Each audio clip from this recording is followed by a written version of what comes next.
también hace 10 años, cuando el entonces rector de la UNAM, un señor de nombre Francisco Barnés de Castro, iba a imponer o tratar de imponer su programa de privatización de la UNAM a los estudiantes, a los académicos, lo consultó antes con el presidente de aquella época, el señor Ernesto Zedillo.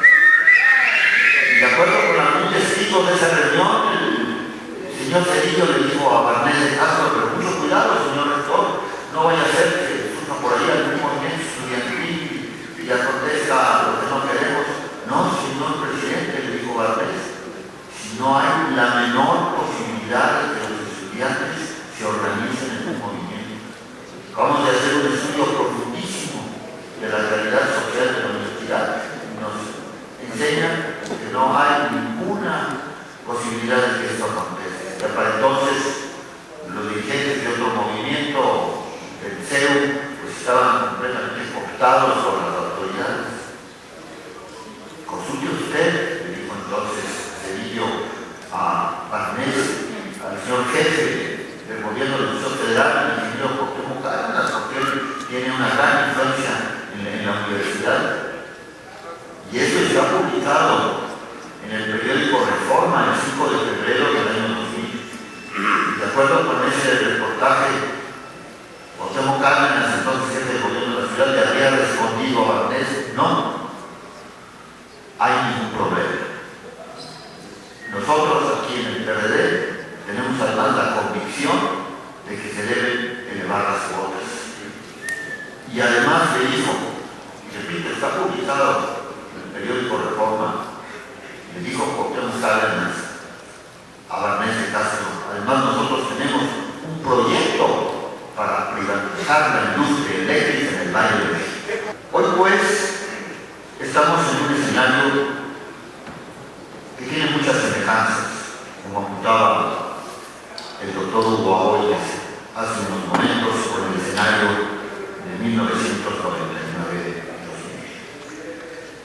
El movimiento de los universitarios mexicanos, al oponerse a la elevación de las cuotas, lo que hizo fue desnudar lo que solo era la punta del iceberg, el gran proyecto de privatización de la UNAM y de entrega de ese sector estratégico que es la educación pública al gran capital multinacional.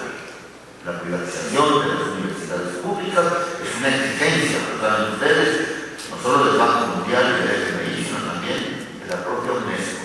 De tal manera que el movimiento lo que hizo fue arrojar luces sobre lo que acontecería en un país como México, de privatizarse de la educación superior y de la universidad vanguardia y más importante del continente americano.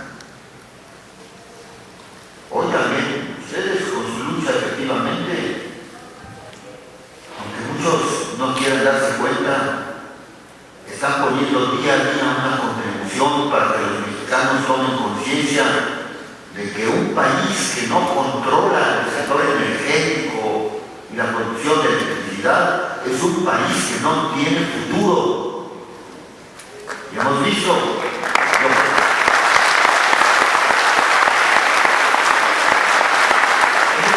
pasó con la privatización de la banca. No hay en México hoy la posibilidad de un crédito en manos de los mexicanos, el crédito está en manos del capital extranjero. Paso a paso se está entregando la soberanía de la nación y el proyecto nacional. Y lo que en 1917, con la promulgación de la Constitución de esa época, era ya sentar las bases para empezar una nación libre y soberana, hoy está esto siendo destruido por ese proyecto neoliberal que ha encontrado en un grupo de mafiosos a los cómplices ideales para ir desmantelando la nación de sus riquezas estratégicas. Pero no son invencibles.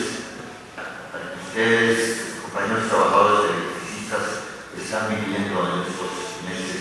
Estoy seguro que los que eran, cuando se expide el decreto anticonstitucional y ilegal de Calderón privatizando la energía eléctrica en el Valle de México, destruyendo Luz y Fuerza del Centro y tratando sobre todo de destruir al SNE.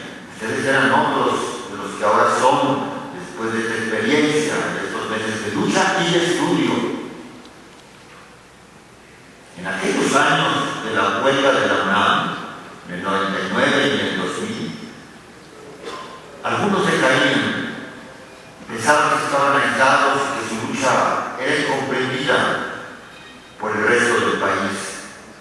Grave error. Aunque los medios no den cuenta de ello, la lucha del CCH permeó a la nación, que la fue entendiendo como la lucha de ustedes ahora. Y en aquel entonces incluso me parece que la realidad de los medios era peor, porque todos los medios masivos de comunicación, escritos y audiovisuales, todos sin excepción, estuvieron en contra del movimiento estudiantil universitario. Y sin embargo, la gente fue entendiendo qué es lo que estaba pasando. El movimiento de entonces, como el de ustedes ahora, es un movimiento en defensa de derechos fundamentales del pueblo. En aquel entonces, el derecho de los mexicanos a tener una educación pública, gratuita y de excelencia. Y ustedes ahora, en defender el derecho de ustedes al trabajo, el derecho de ustedes a tener una empresa pública y a hacer lo que muchos no se atreven a hacer, defender un sector estratégico de la vida económica del país en manos de los mexicanos, en manos de la nación.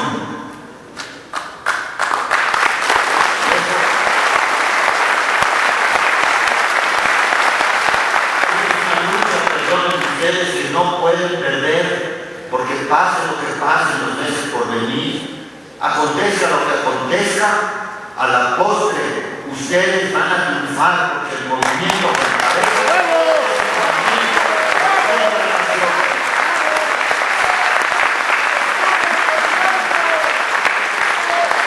hoy en día el señor Calderón no tiene argumentos para entregar la industria eléctrica de México al capital transnacional, como no lo tenemos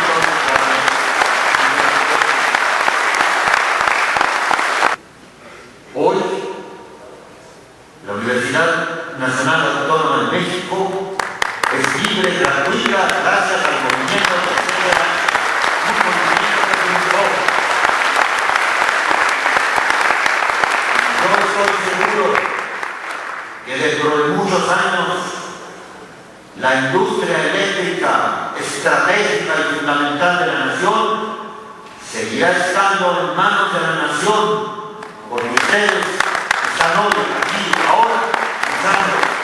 Yo estoy seguro de que ustedes es ya desde ahora un movimiento triunfador, porque han enriquecido enormemente a lo profundo de las luchas del pueblo mexicano, y porque créanme, todavía no está dicha la última palabra. Y creo yo que el futuro que espera México en este año de 2010 va a ser un futuro de enormes sorpresas, de sorpresas para el poder espurio que gobierna México y de sorpresas para los incrédulos que no han entendido que lo que hay es un pueblo en defensa de sus derechos fundamentales y en defensa, como lo hacen ustedes, de los derechos de la nación.